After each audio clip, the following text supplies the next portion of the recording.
আসসালামু আলাইকুম রহমতুল্লাহি ওবরকাতুহু। সুপ্রিয় দর্শক, আজকে আমরা অবস্থান করছি মসজিদে নববীতে।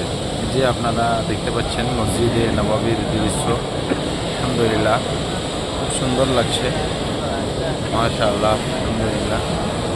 আমাদের ঠিক আছে, আমি শেখ ইবাদুল্লাহ ইসলাহি সাহেব আছেন, এসা নামাজের আগে করবো। আপনারা দেখতে পাচ্ছেন। জামাত করে 8টা থেকে, তো 8টা থেকে জামাত কর,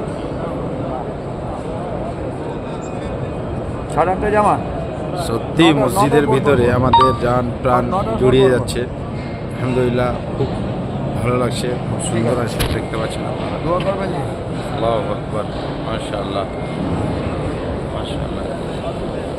হাজার হাজার লোক দেখেন, আল্লাহু আকবার।